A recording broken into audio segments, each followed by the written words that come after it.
Vadodara municipal કમિશનરે કાલે weekly review બેઠક બોલાવી હતી, જેમાં શહેરના વિકાસ અને પ્રશ્નો અંગે ચર્ચા કરાઈ હતી.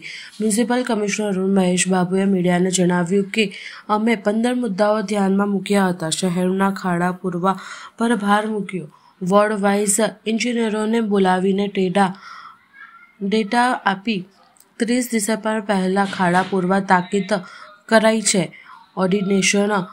કોર્ડિનેશન સાથે કામ કરવાની સૂચના અપાઈ છે.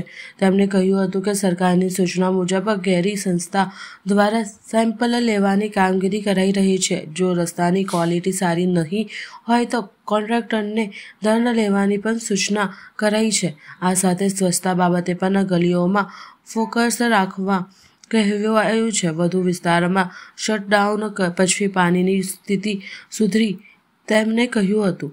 તેમણે માહિતી આપી કે ગટરનું પાણી ઉભરાતું હોય તેવા સ્થળે સમસ્યા ઉકેલવા કહેવાયું છે અને ટ્રાફિક સર્કલ અને સિગ્નલ બનાવવાની જરૂર છે, ત્યારે નવા સિગ્નલ બનાવવા અને ડિવાઈડર બનાવવા પણ જણાવ્યું છે. હાલ 24 કલાક ટ્રાફિક સિસ્ટમ છે. સ્ટ્રીટ લાઇટને પણ ઓટોમેટિક સિસ્ટમમાં લેવા તૈયારી કરાઈ છે. પાર્કિંગ પોલિસી બનાવવાનો પ્રયત્નો ચાલુ છે. 14 લાઇબ્રેરીથી પણ કામગીરી પ્રગતિ હેઠળ વેન્ડિંગ ઝોન પણ કામ કરાશે. મિત્રોને આભાર. આજને જે વીકલી રિવ્યુ મિટિંગમાં લગભગ 15 મુદ્દાઓ ઉપર અમે ખાસ કરીને ધ્યાને મૂકવામાં આવી છે. સૌથી પહેલાં જે રાજ્ય સરકારનું નિર્દેશ અનુસાર સિટીની અંદર જે ખાડાઓ પુરાવાની કામગીરી છે એના ઉપર વધારે ભાર મૂકવાનું તમામની સૂચના આપી છે. જેથી કરીને ઝોન વાઇઝ આજે તમામ વોર્ડ વાઇઝ પણ ડેપ્યુટી એન્જિનિયર્સને પણ અહીંયા બોલાવીને રિવ્યુ મિટિંગ કરવામાં આવ્યું છે. જેથી કરીને એમને વોર્ડ વાઇઝ પણ એમને ડેટા આપી છે અને આ ડેટાને 30 ડિસેમ્બર પહેલાં તમામ ખાડાઓ પુરાવવા માટે અલગ અલગ વોર્ડ એન્જિનિયર્સને પણ ડાયરેક્ટલી સૂચના આપી છે. અને જે કોર્ડિનેશન અભાવના કારણ અમુક વખતે રોડ બનાવ્યા પછી પાણીવાળો ખોદી નાખ્યા, અદરવાઇઝ ડ્રેનેજવાળા ખોદી નાખતા હતા, એને બંધ કરીને કોર્ડિનેશન સાથે કામગીરી કરવા માટે સૂચના આપી છે. એટલે ખાસ કરીને આજે પ્રોજેક્ટ ડિપાર્ટમેન્ટ અને વોર્ડ એન્જિનિયર્સ એ તમામને અમે બોલાવીને સૂચના આપી છે. અને જે પણ લોકો સાઈડમાં ફિનિશિંગ પણ શોલ્ડર્સ એક સાથે કરો અને આમ તેમ ના કરો અને જે ટેન્ડર કન્ડિશન્સમાં કીધેલું છે એના પ્રમાણે કામગીરી કરવાનું કીધું છે. રાજ્ય સરકારની સૂચના પ્રમાણે ગેરી જે ગુજરાત એન્જિનિયરિંગ રિસર્ચ ઇન્સ્ટિટ્યૂટ છે વડોદરા, એમને પણ અત્યારે સેમ્પલ્સ લેવા માટે અમે કામગીરીમાં લગાવ્યા છે. એટલે ડેઇલી ગેરી દ્વારા સેમ્પલિંગ પણ લેવામાં આવી રહ્યા છે અને ફેઇલ્ડ સેમ્પલ્સના કોન્ટ્રાક્ટર્સને દંડ લેવા માટે પણ સૂચના આપી છે. એટલે આવનારા દિવસોમાં જે સેમ્પલ્સ ફેલ થાય છે એના ઉપર દંડનીય કાર્યવાહી રાજ્ય સરકારની સૂચના પ્રમાણે કરવામાં આવશે. એની ડેટા આવનારા દિવસોમાં અમે રિલીઝ કરીશું. સેકન્ડ, સ્વચ્છતા બાબતનું જે અત્યારે જે પણ પગલાઓ લેવામાં આવી રહ્યા છે એમાં ખાસ કરીને સિટીની અંદર સફાઈ માટે પણ ગલીઓની અંદર ફોકસ કરવાનું કીધું છે. વોટર સપ્લાય સિસ્ટમ્સમાં પણ જે અત્યારે શટડાઉન પછી જે ઇમ્પ્રુવમેન્ટ આવી છે, ઘણું ઇમ્પ્રુવમેન્ટ અત્યારે આવી છે, પણ તો પણ કન્ટામિનેટેડ વોટર ના આવે એના માટે 4-5 વોર્ડ છે, વોર્ડ નંબર 5, 12, 13, 15 આવા વોર્ડ્સમાંથી જે સમસ્યાઓ છે એને પૂરું કરવા માટે પણ આજે ડેપ્યુટી એન્જિનિયર્સની ડાયરેક્ટલી અમે સૂચના આપી છે. ડ્રેનેજની પાણી ઉભરાવતું હોય એવા ગ્રીવેન્સીસમાં ટોટલ 14,000 ગ્રીવેન્સીસ એવરેજમાં છે. આમાં લગભગ 3,000 ડ્રેનેજ રિલેટેડ ગ્રીવેન્સીસ છે, એને સોર્ટ આઉટ કરવા માટે કીધું છે. સેમ એગેન રાજ્ય સરકારની સૂચનામાં ટ્રાફિક એન્જિનિયરિંગ વધારવા માટે પણ સૂચના રાજ્ય સરકાર તરફથી આવી છે. એટલે જે સર્કલ્સમાં ટ્રાફિક સર્કલ્સ બનાવવાનું છે, જે સર્કલ્સમાં ટ્રાફિક સિગ્નલ્સ ઊભું કરવાનું છે અને જે સર્કલ્સમાં અનનેસેસરી ટ્રાફિક જામ થતું હોય સિગ્નલના અભાવે, ત્યાં નવું ટ્રાફિક સિગ્નલ્સ ઊભું કરવા માટે ટ્રાફિક એન્જિનિયરિંગનું ટીમ અને જે જગ્યામાં લોકો અનનેસેસરી ક્રોસ કરીને જાય છે ત્યાં ડિવાઈડર ક્લોઝ કરવા માટે પણ સૂચના આવી છે. એટલે આ સર્વેના ટીમમાં ટ્રાફિક ડિપાર્ટમેન્ટ, સિક્યોરિટી ડિપાર્ટમેન્ટ અને વડોદરા સિટી પોલીસના ટ્રાફિક ડિપાર્ટમેન્ટ ત્રણેય મળીને કામગીરી કરી રહ્યા છે. ટ્રાફિક સિગ્નલ્સ અત્યારે આપ જાણો છો 24 કલાક અમે શરૂ કરી છે. એટલે આવનારા દિવસોમાં ATCS, automatic traffic control system, જેથી કરીને ટ્રાફિકનું ડેન્સિટી કેમેરા કેપ્ચર કરીને ઓટોમેટિક સિગ્નલ ચેન્જ થાય એ પ્રકારમાં અત્યારે મૂવ કરવાનું પ્રક્રિયા શરૂ કરી છે. અને સ્ટ્રીટ લાઇટ્સને પણ CCMS system, centralise command system, જે સાંજે એક સમયે ઓન થઈ જાય અને સવારે એક સમયમાં સાંજે ઓન થઈ જાય અને સવારે ઓફ થઈ જાય, એ સિસ્ટમ ઉપર પણ જવા માટે અત્યારે તૈયારીઓ શરૂ કરી દેવામાં આવી છે. આના સાથે સાથે પાર્કિંગ, આપ જાણો છો પાર્કિંગનું પણ ઘણું કામ અત્યારે થઈ રહ્યા છે. અમે રાહ જોઈ રહ્યા છીએ કે જનરલ બોડીમાં એકવાર ક્લિયર થઈ જાય તો પાર્કિંગ પોલિસી કમિટી ફોર્મ કરીને પાર્કિંગ અમલીકરણ લાવવા માટે જે રીતનું અમદાવાદ સુરત કરી રહ્યા છે આ લાવવા માટે પ્રયત્ન ચાલુ છે. સ્ટ્રીટ વેન્ડિંગ ઉપર પણ અત્યારે ચાલુ છે કે hoarding zones, street vending zones તૈયાર થાય પછી જ્યારે ક્લિયર થાય ત્યારે કરીશું. 4 લાઇબ્રેરીઝનું કામગીરી પ્રગતિ હેઠળ છે અને 14 લાઇબ્રેરી પ્લસ ડિસ્ટ્રિક્ટ લાઇબ્રેરી એનું કામગીરી પણ પ્રગતિ હેઠળ લઈ લીધી છે. એટલે આ એજ્યુકેશનની અને સંસ્કારની સેન્ટર છે. ત્યાં વધારે લાઇબ્રેરીઝ આવે અને વાંચો ઇન્ડિયા વાંચો ગુજરાતનું સ્કીમ સક્સેસ કરે. એ ઇમારતોની કન્સ્ટ્રક્શન સાઇટ્સ છે. એમાં 141 સાઇટ્સ અત્યારે ચાલી રહ્યા છે અને અમે 127 સાઇટ્સ ઉપર ઇન્સ્પેક્શન પૂરું કર્યું છે. 28.25 લાખનું દંડ પણ લીધેલા છે ફોર અનહેલ્ધી કન્સ્ટ્રક્શન પ્રેક્ટિસીસ. અને આવનારા દિવસોમાં building inspectors, town planning department અને ઝોનલ સોલિડ વેસ્ટ ડિપાર્ટમેન્ટ દ્વારા આવા કન્સ્ટ્રક્શન સાઇટ્સની ઉપર ફરીથી ચકાસણી કરવામાં આવશે. એમને ગ્રીન નેટ્સ લગાવવા માટે પણ સૂચના આપી છે. અમે અમારા તરફથી ક્રેડાઈને પણ કમ્યુનિકેટ કરી રહ્યા છે અને જીપીસીબી તરફથી પણ એમને કમ્યુનિકેટ કરવામાં આવી રહ્યા છે. એટલે તમામ લોકોને વિનંતી છે જે બાંધકામ કરી રહ્યા છે અને સીએનડી ડિસ્પોઝલને પણ રેગ્યુલેટ કરવા માટે આવનારા દિવસોમાં જીપીસીબી સાથે મીટિંગ કરવાના છે. જે ટ્રકો અને સિટીમાંથી જે પસાર થતા વાહનો છે એને પણ ટાર્પોલિન મૂકીને કવર કરીને ટ્રાન્સપોર્ટ કરવા માટે અમે વિનંતી કરીએ છીએ. એ સિટી ટ્રાફિક પોલીસ ડિપાર્ટમેન્ટ પણ એમને પણ રિક્વેસ્ટ કરીશું અને તમામ જે સંચાલકો છે એમને પણ રિક્વેસ્ટ કરીએ છીએ ટ્રક ઓનર્સને કે જે પણ વસ્તુ તમે ટ્રાન્સપોર્ટ કરો ડસ્ટ ના ઉડે એ ધ્યાને રાખીને કરવાનું કહે છે.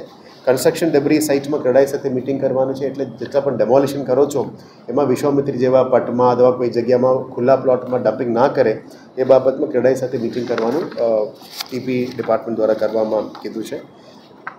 અને ગ્રાઇન્ડિંગ મટીરિયલ, સો મિલ્સ, આવા બધા જગ્યામાં શાક માર્કેટમાં જે ગંદકી કરનાર છે એના ઉપર પણ આવનારા દિવસોમાં કડક કાર્યવાહી કરવામાં આવશે જેથી કરીને પોલ્યુશનનું જે સક્રિય છે એ ઓછું થાય. રોડ કન્સ્ટ્રક્શન સાઇટ્સમાં પણ આ જ રીતનું પ્રક્રિયા શરૂ કરવાનું કીધું છે કે કન્સ્ટ્રક્શન વખતે ડસ્ટ ના ઉડે. વોલ ટુ વાઇલ રોડ્સ અને wall two wall tiling with paver blocks કરવા માટે જે કરવી છે. ખાસ કરીને રોડ પ્રોજેક્ટમાં નવા રોડ પ્રોજેક્ટ ડિપાર્ટમેન્ટને સૂચના આપવામાં આવી છે કે wall two wall tiling road કરો અને પેવર બ્લોકની પ્લાનિંગ કરો અને યુટિલિટી ડક્સ બધા પેવર બ્લોકને નીચે જવું જોઈએ વિથ અ રેસ્ડ પ્લેટફોર્મ જેથી કરીને પેવર બ્લોકમાં લોકો ચાલી શકે અને ગાડી પાર્કિંગ ના થાય. અને રોડ વાપરવા માટે ગાડીઓ માટે રોડ છે અને પેવર બ્લોક અને ફૂટપાથ લોકો માટે છે, પાર્કિંગ માટે નથી. એ સ્પષ્ટ કરીને નવા રોડ ડિપાર્ટમેન્ટ રોડ ડિઝાઇન્સ કરવા માટે કહી રહ્યા છે. એન્ડ વી ઓલ્સો રિક્વેસ્ટ કે દરેક કન્સ્ટ્રક્શન સાઇટમાં જે લેબરર્સ કામગીરી કરી રહ્યા છે એ પીપી મટીરિયલ વાપરીને કામ કરે. એટલે કન્સ્ટ્રક્શન લેબરર્સને રિક્વેસ્ટ કરીએ છીએ, એમના ઓનર્સને પણ રિક્વેસ્ટ કરીએ છીએ કારણ કે એર ક્વોલિટીને અત્યારે બહુ ઇમ્પોર્ટન્ટ છે. એર ક્વોલિટી ઇન્ડેક્સ ઉપર કામગીરી પણ કરવાના છે. ડસ્ટ મિટિગેશન સ્ટ્રેટેજીસનું રીઝન્સ આ છે. અને જે અર્બન ડેવલપમેન્ટ યરની એક pillar wise pillar 1 to pillar 6નું પણ આજે રિવ્યૂ કરવામાં આવ્યું છે. એમાં ઘણું બધું ડેટા છે પણ આપણા જે ઇમ્પોર્ટન્ટ છે આપણા માટે ઘરે ઘરે સુધી પાણી પહોંચાડવા માટે નેટવર્ક ઇન્ક્રીઝિંગ, સેવરેજ ઉપર કામ, આંગણવાડીઝનો જે ઇસ્યુ આવ્યો હતો લગભગ એ પણ ડેટા અમે આજે લખી દેવામાં આવ્યું છે કે નવા જે આંગણવાડી કન્સ્ટ્રક્શન પ્રગતિમાં છે એ 20 છે અને 8 જગ્યાએ નવો એક્સ્ટ્રા લીધેલા છે. ઓન બિલ્ડિંગ્સ ઉપર 200+ ઓન બિલ્ડિંગમાં છે અને બાકી 187ની આજુબાજુ વાડા ઉપર છે. અમારી એ જ પ્લાનિંગ છે કે આવનારા 4 વર્ષની અંદર આ તમામ ઓન બિલ્ડિંગ્સ ઉપર આવી જાય. એટલે ભાડાનું આંગણવાડીઝ બધાને કન્વર્ટ કરીને ઓન બિલ્ડિંગમાં લાવવા માટે પ્લોટ આઇડેન્ટિફિકેશન પણ થઈ રહ્યા છે. પ્રગતિમાં પણ લેવા માટે સૂચના આપી છે. એટલે પ્રોજેક્ટ ડિપાર્ટમેન્ટ, ઝોન, ટીપી અને આંગણવાડી ICDS આ ચારોને પણ સૂચના આપી છે કે આના કે પહેલી તકે કામ લો જેથી કરીને આપણા બાળકો માટે આંગણવાડીની સુવિધા પણ મળી શકે. ગાર્ડન્સ અને નવા યોગ સેન્ટર્સ એનું પણ 19 યોગ સેન્ટર્સ આપણે નવું કરી રહ્યા છે જેથી કરીને યોગા ઉપર પણ વધારે ભાર મૂકી રહ્યા છે. એના ઉપર પણ રિવ્યૂ કર્યું છે. ઓડિટોરિયમ્સની વાત કરી એમાં સમા અને માંજલપુરમાં 500 અને 250 બે ઓડિટોરિયમનું પ્લાનિંગ લીધેલા છે અને ગાંધીગૃહ જે છે એની ડેમોલિશન કરીને આગળ લઈ જવા માટે પણ ટેન્ડર પ્રક્રિયા આગળ મૂવ થઈ રહ્યા છે. સાથે સાથે સ્પોર્ટ્સ ફેસિલિટીઝ જે ગોત્રીમાં 2 નવું સ્પોર્ટ્સ ફેસિલિટી અને માંજલપુર સમામાં જે અપગ્રેડેશન કરવાની છે. આને સાથે સાથે રાજ્ય સરકારનું એક રિજનલ સ્પોર્ટ્સ કોમ્પ્લેક્સ 250 કરોડમાં પણ આવવાના છે. એની ઉપર જમીન આઇડેન્ટિફિકેશનનું કામગીરી હાથ ધરવામાં આવી રહ્યા છે. સોલરાઇઝેશન ઉપર પણ ભાર મૂકી રહ્યા છે અને ઇલેક્ટ્રિક બસીસ આવવાની તૈયારી છે. એટલા માટે ઇલેક્ટ્રિક ઇન્ફ્રાસ્ટ્રક્ચર અને ઇલેક્ટ્રિક બસીસ આવે જ્યારે ટ્રાફિક કેવી રીતે મેનેજ કરવું આના માટે ટ્રાફિક ડિપાર્ટમેન્ટ સાથે અને સિટી પોલીસ સાથે આવનારા દિવસોમાં મિટિંગ કરીશું. પણ ઇલેક્ટ્રિક ચાર્જિંગ ઇન્ફ્રાસ્ટ્રક્ચર ઉપર અત્યારે બહાર મૂકીને કામગીરી કરી રહ્યા છે. MOU થઈ ગયા છે. SPV ફોર્મેશન ઉપર અમે આગળ વધી રહ્યા છે. એટલે ફર્સ્ટ ફેઝમાં 45 અને આવનારા દિવસોમાં ટોટલ 200 ઇલેક્ટ્રિક બસીસ એની તૈયારી શરૂ કરી દેવામાં આવી છે.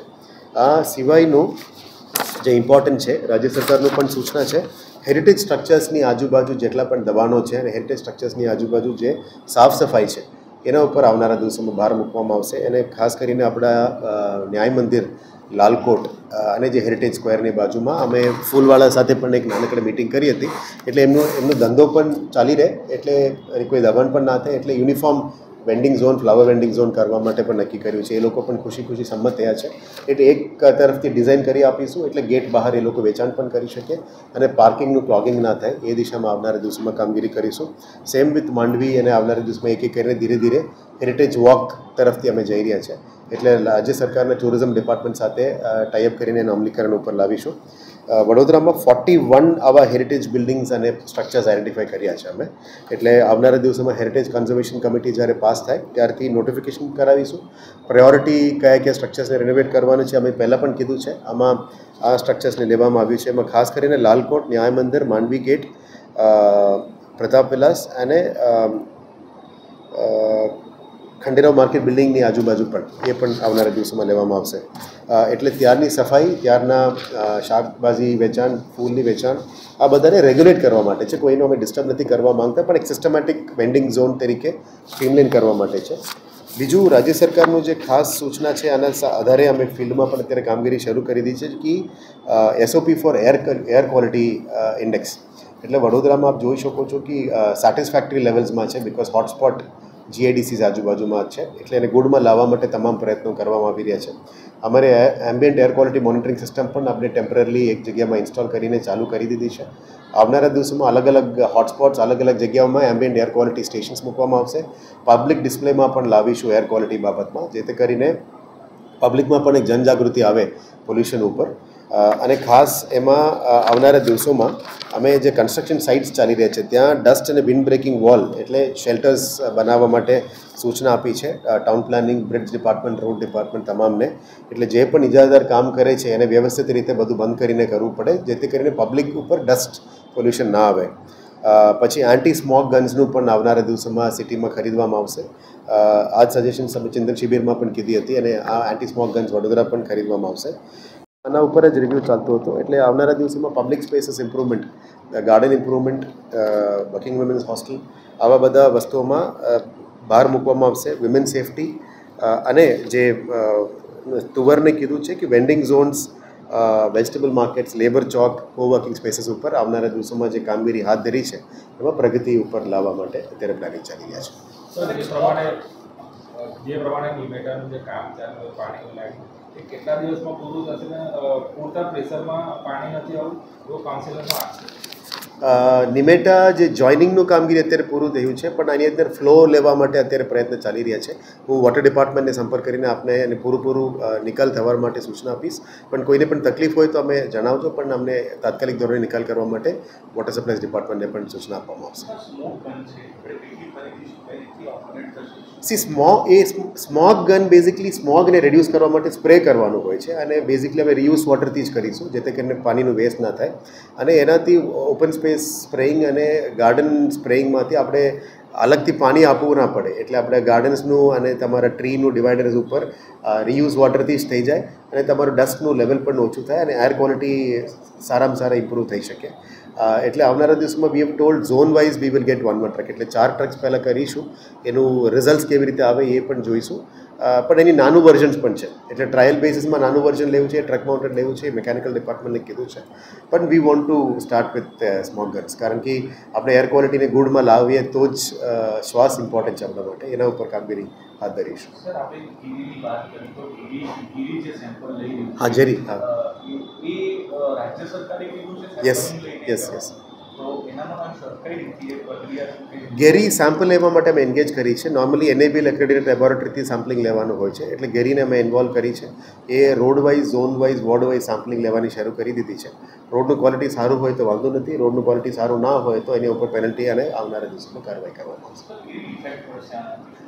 Let's hope we will be able to improve the quality of rods. એટલે રાજ્ય સરકાર પણ અત્યારે એ જ કહી રહ્યા છે, અમે પણ પહેલાં જ એ જ કહેતા હતા કે આવનારા દિવસોમાં પ્રોજેક્ટ 18 મીટરથી ઉપરવાળો રોડ્સ બધા 10 વર્ષનો ડીએલપીનો રોડ્સ બનાવવામાં આવે અને ઝોનમાં 5 વર્ષનું ડીએલપીની રોડ ઉપર જવું જોઈએ. અત્યાર સુધી 18 મીટરનું ઉપર 5 વર્ષનું હતું અને ઝોનમાં આવું હતું જ નહીં, નાનું ડીએલપીવાળો હતો. એટલે 100% ડીએલપી ઉપર જઈએ તો જ આપણા રોડ્સ સારું કરી શકીએ અને ડિઝાઇન સિસ્ટમ્સ પણ ચેન્જ કરવા માંગીએ છીએ. અને સેમ્પલિંગ ઇઝ અ ડિટરન્ટ મેજર. અને જે રીતનું અત્યારે રોડ ડિપાર્ટમેન્ટમાં પહેલાંથી જ કન્સલ્ટન્ટ નથી, અમે ઇન્ડિયન રોડ કોંગ્રેસ એમ્પાનલ્ડ અને મોર્થ એમ્પાનલ્ડ કન્સલ્ટન્ટ લાવવા માંગીએ છીએ, જેથી કરીને ડિઝાઇન પ્રોપર થાય, સારું રોડ્સ બને અને ક્વોલિટી કંટ્રોલ માટે પણ પીએમસી પણ લાવીને ક્વોલિટી કંટ્રોલ કરવા માટે મહેનત કરીશું.